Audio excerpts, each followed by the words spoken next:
what's happening around the world and what's happening here at home.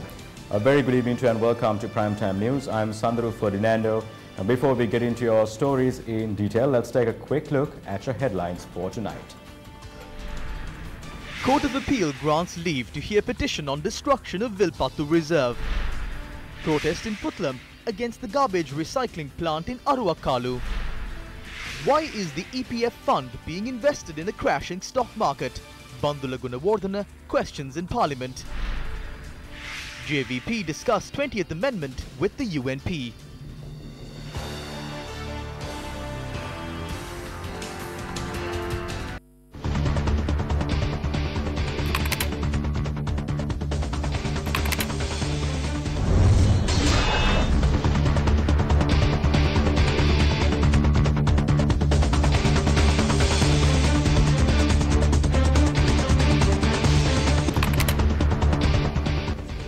Let's now have a look at the recommendations that have been made by the Auditor General in the report on this forest destruction.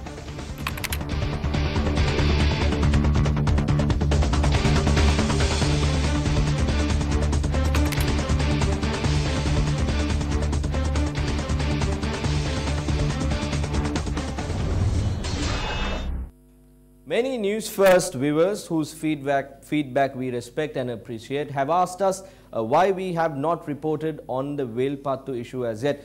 The clip that you just saw on air was how we reported on the Vilpattu issue way before this issue was being spoken of on social media, as you see in the present times.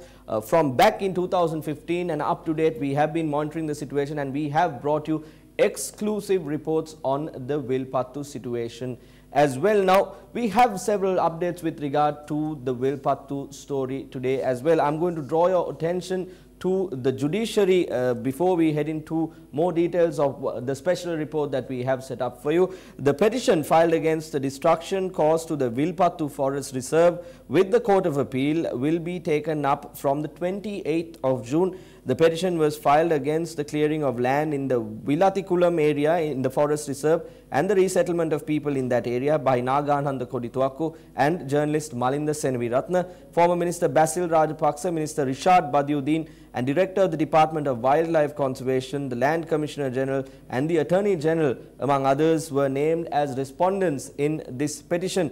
Counsel for Nagananda Kodituakku informed court various groups are clearing lands adjacent to the Vilpattu Forest Reserve, and if it continues, the Vilpattu Forest Reserve will be at a serious risk. The Court of Appeal that considered these facts decided to take up the petition for hearing.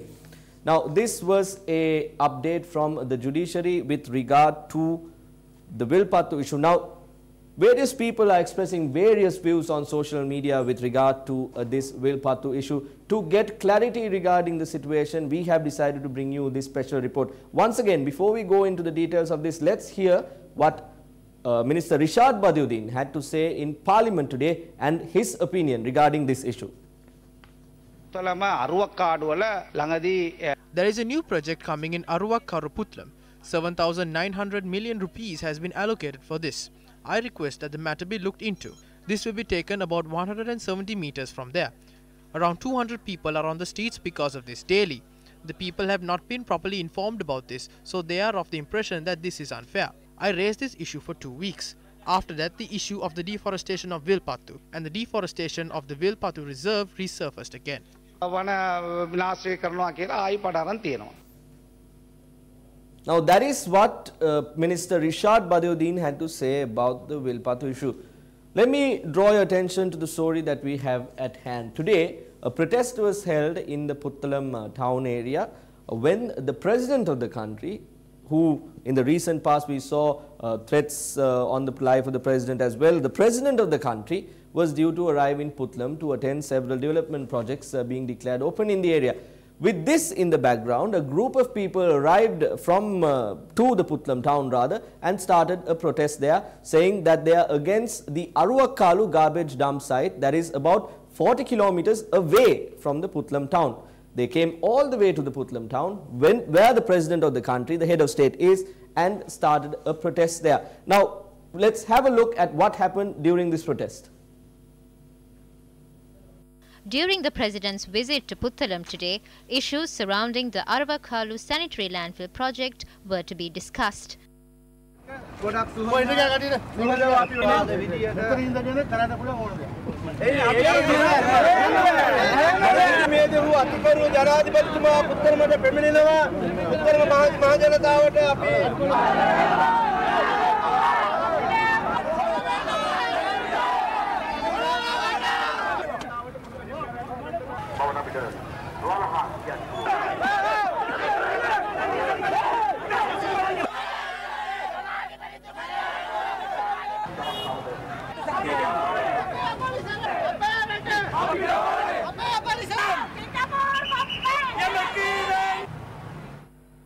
However, a group claiming they want to meet the President voiced their objection, which resulted in police taking measures to disperse them.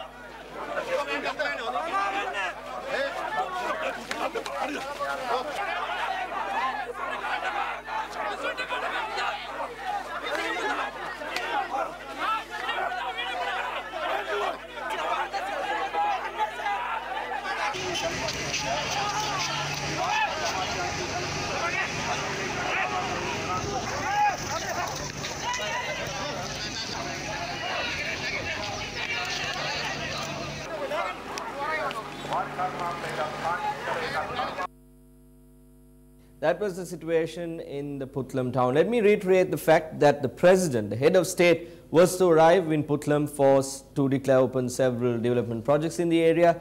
And these people who were protesting against a garbage dump in Aruwakkalu, which is about 40 kilometers away from the Puttalam city, arrived in the Puttalam city in a situation where the President of the country was also in the same situation. Now, in a backdrop like this, against a backdrop of this nature, why did the police act in this manner?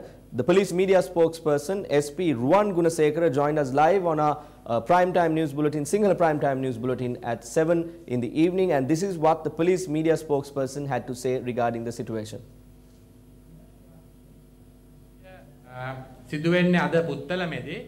The incident happened in Puttalam. A protest began in the Puttalam town against a garbage disposal facility in Aruwakkaru.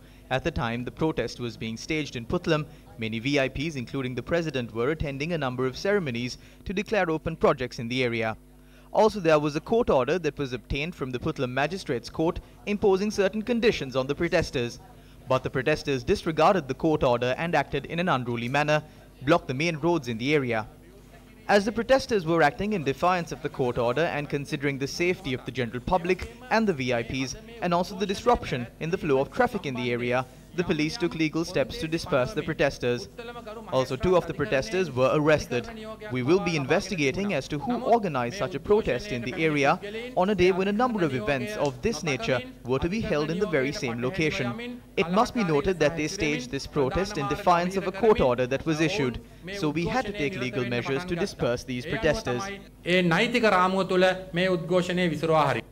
Now, the police media spokesperson also explained facts to say that this protest, as I said, happened about 40 kilometers away from where the initial location of the problem is, and this seemed to have a political and an organized nature to this particular protest that happened surrounding the Puttalam city where the President of the country was. This is what the police media spokesperson SP Ruwan Gunasekara had to say further.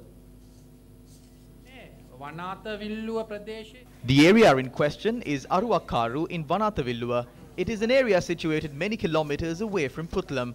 This protest was brought to Puttalam where the President was declaring open a number of development projects, and the general public and everyone were inconvenienced by this. This was clearly well organized. An investigation has been launched under the Superintendent of Police for Puttalam. They had defied a court order. They had acted in an unruly manner. All of them will be produced before court.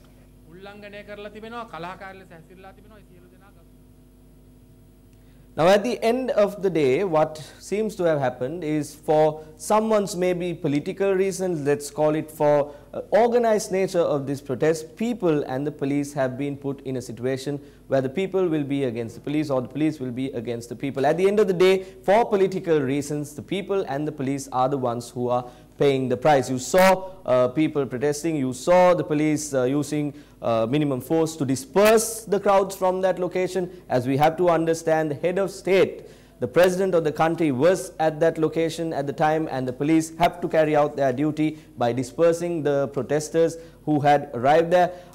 In all of this, due to political problems created by politicians and politicized problems, once again lead to the general public suffering in the hands of the decisions of the politicians. Now, I told you that the president had also arrived in the area this afternoon for several projects to be carried out. Let's have a look at that event. The main objective of the Stand Together for the Country program is to provide the people with the best public service and other benefits. A communique issued by the President's Media Division stated that the program will resolve issues in the fields of education, health and employment. The program, which is a concept of the President, will be implemented in other districts of the island. I respectfully make a request from you.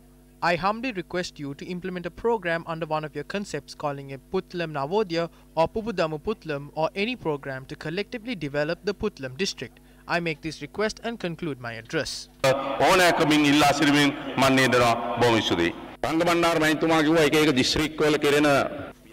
MP Range Bandara spoke about different development projects for districts.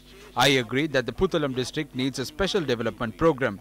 I will stress the importance of development programs in districts to the government as well as the cabinet. There are no cabinet ministers for the Puttalam district. In my years of political experience, one thing that I know is that a district without a cabinet minister is helpless. Don't get agitated. If someone said that, there are few districts like this. The President also spoke regarding the police during the event. It's been 3 months since I took over the police. The activities of the police have become efficient. Police officers from top to bottom have become more enthusiastic. I have given priority to the grievances of the police. I have amended the law required to strengthen the police service. New laws are also being drafted. They are being blamed by everyone and facing many issues. When they go to nab drug peddlers and underworld gang members, they risk their lives. So we must look at the police service in a positive perspective. The President also declared open the new Municipal Council Auditorium, the Smart Sri Lanka computer unit of the Putlam district.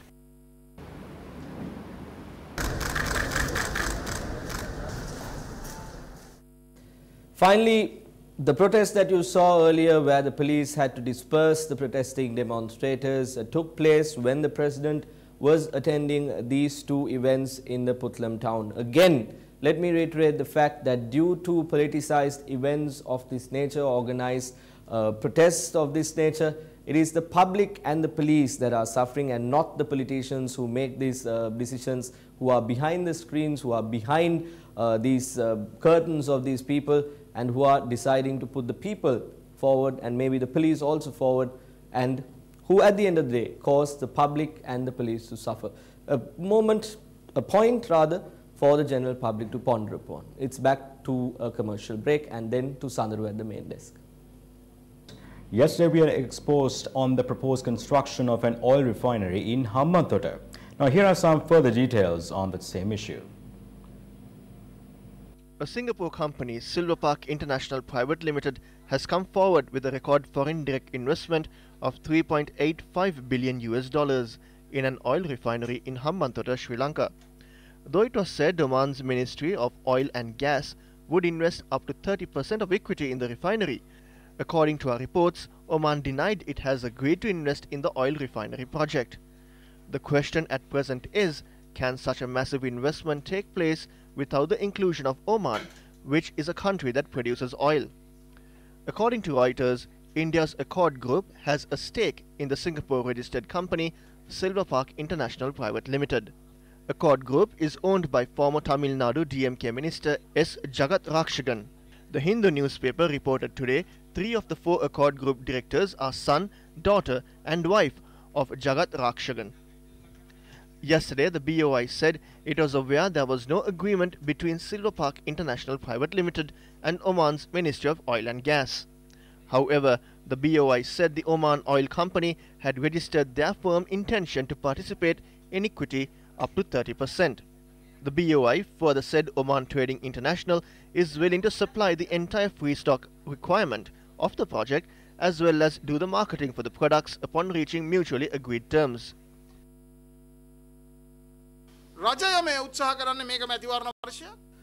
This is an election year. The government is attempting to use this money in their election campaign.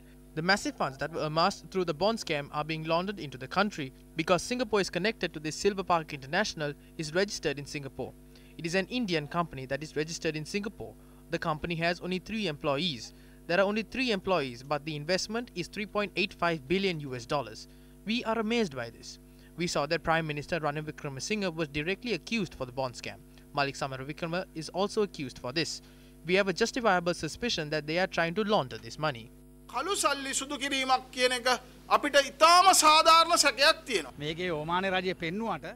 Although they show the government of Oman, underneath it is a company created by Ranil and Malik. They are trying to bag a massive commission through this company. We said that this is a lie and what's behind the curtain is a massive fraud. That is the true story. It is only when the government of Oman denied all of this that this all came out.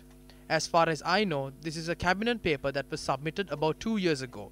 So there is a massive robbery here. They are trying to steal this money during their final stages.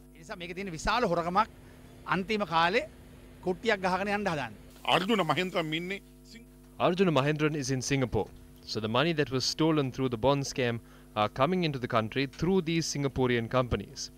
We would like to stress to the government that in the past 2 foreign nationals came into the country and took up responsibilities at important institutions in the country such as the central bank and then deceived the people. So the people of this country are suspicious about these people as well. There is a need for an investigation to be conducted into this. There is a need for their passports to be taken and investigations conducted in this matter. First they said that Volkswagen is setting up a center in Sri Lanka, but the Volkswagen company said that they were not investing in the country. Now they are saying that the government of Oman is constructing an oil refinery in Hambantota, but the government of Oman is denying this. The BOI is saying that there is an Indian party in this project. Indian media reports that there is no Indian connection to the project. The current story is that there is a Singaporean company involved. We have a justifiable suspicion as to if Arjuna Mahendran is behind this Singaporean company.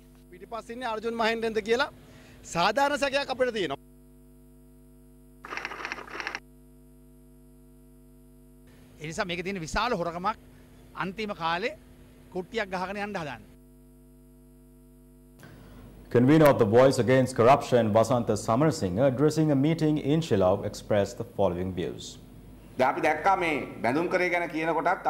When speaking about the bond scam, Sujiva Senasinghe, who was the subject of much controversy in the past, is saying that cases have still not been filed. A government minister is making such a statement shamelessly. The same person wrote a book saying that the bond scam was not a theft. He did not stop there.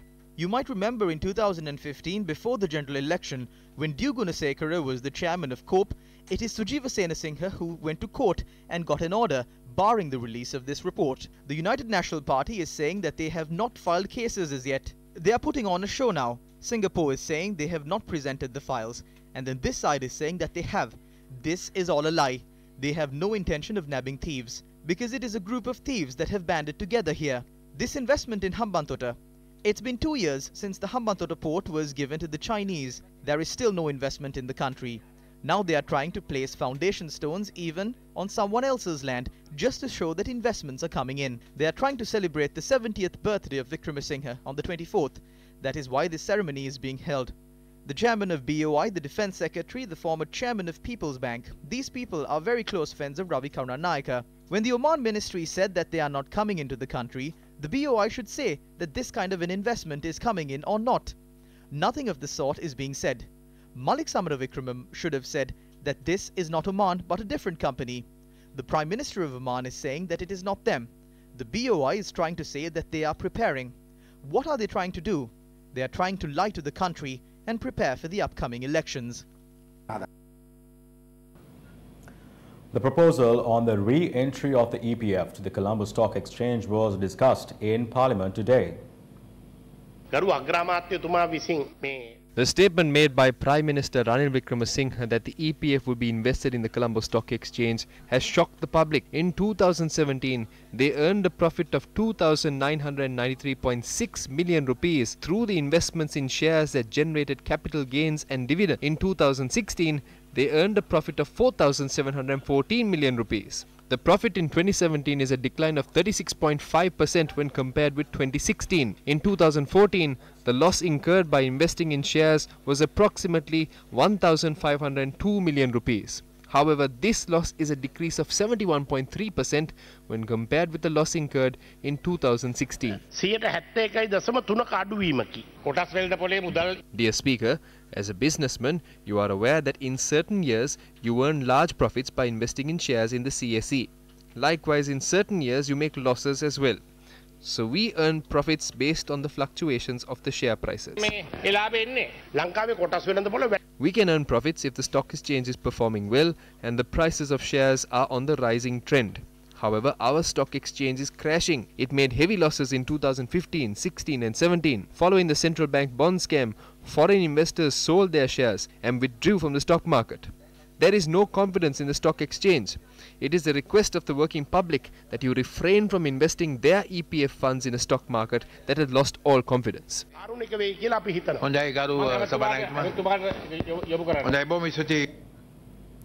China and Sri Lanka today signed a concessional loan agreement of US dollars 989 million for phase 1 of the Central Expressway project.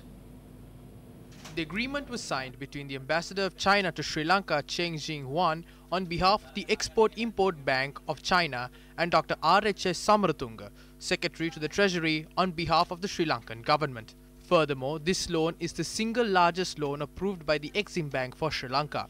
The Central Expressway project connecting Colombo and Kandy will be part of the National Highway Network Plan. Meanwhile, the JVP and the UNP held talks at the Prime Minister's office in Parliament on the 20th Amendment to the Constitution, which was presented with the intention of abolishing the executive presidency. Discussions took place at the Prime Minister's office in the Parliamentary complex. Prime Minister Ranil Wickremesinghe, Minister Malik Samaravikrama, Leader of the JVP Anukumar Dissanayaka and MPs Vichitha Herath and Nalinda Jayatissa participated in the discussion. They informed us that the UNP as a party agreed to the abolishment of the executive presidency. However, they must discuss this matter with other parties of the UNF. They informed us that following discussions, they will inform us of their stance in this regard in the near future.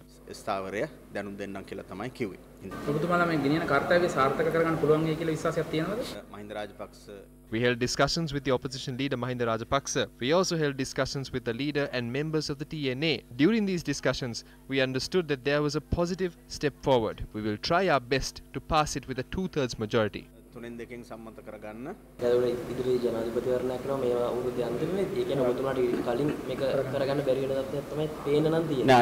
No, this must be passed before the presidential election. I believe that a final decision in this regard can be made within the next 2 to 3 weeks. The first step is to make this a success. If we fail to do so, we have another plan. This plan will only be discussed at the next meeting. Construction of another project under the government, the 1000 Projects Initiative, began in Nuwara today. The Holy Trinity College in Hava Elia Nuwara provides education to over 500 children. However, the lack of proper sanitary facilities at the school had affected the lives of these children. After authorities were notified on the matter repeatedly to no avail, the issue was brought to the attention of the Newsfirst team. Subsequently, a project was launched to provide proper sanitary facilities to the children studying at this school. The project was funded by the generous contributions of businessman Mohammed Riaz. The construction of the project commenced under the auspices of the Additional Director of Education for the Nuwara Zone S. Mohan Raj. Representatives of the Newsfirst staff, including former DIG, Newsfirst Director of Administration Kitsiri Dayananda and Newsfirst Assistant Manager Jagannath Khanna, attended the event. All my brothers and sisters here should study well, and when you grow older, you too should do something similar to this for the next generation. That is why we are setting this example for you. Parallel to the Tirupakapti Vandana week, late alms giving was held with the presence of 100 theras yesterday at the Kalaniya Rajama Viharya. Now, this was held under the auspices of the Governor of the Western Province, Asad Saleh.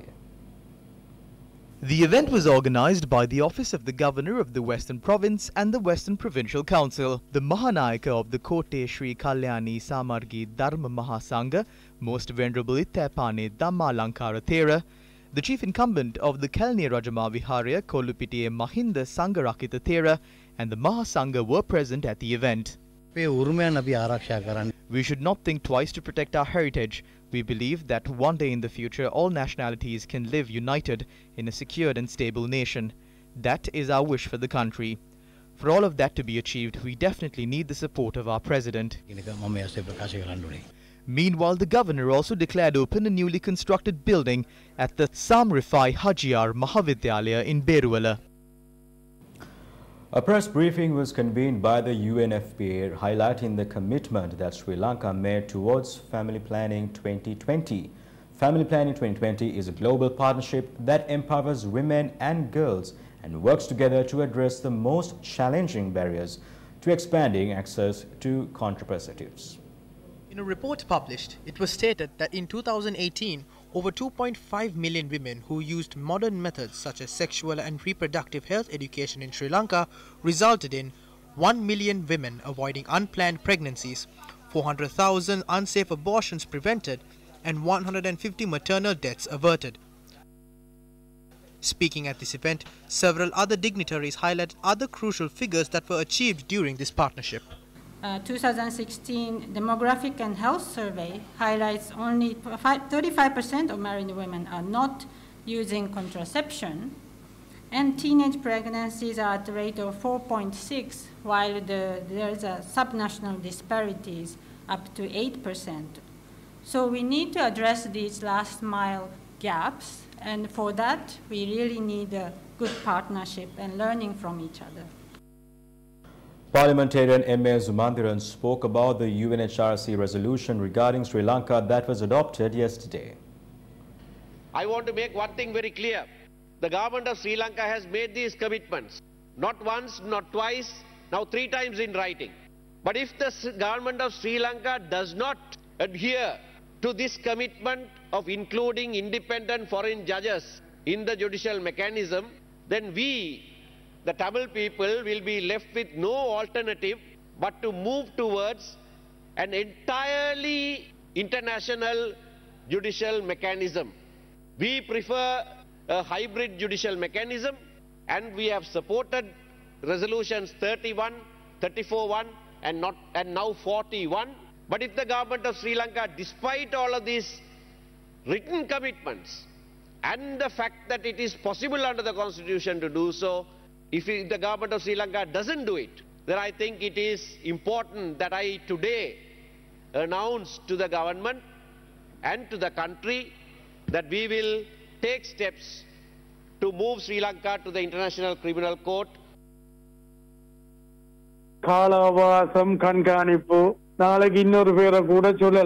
These people are saying this to deceive the people here. There is nothing else. TNA says they brought the government, and that the government must do what the TNA says. That is what the government is doing. The co-sponsorship in Geneva was an idea of the TNA. All this happened as a result of the TNA's plan.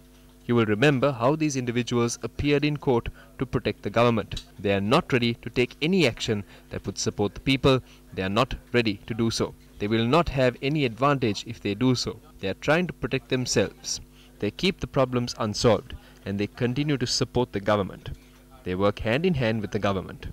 They can make demands from the government if they want to. They are not ready to do that.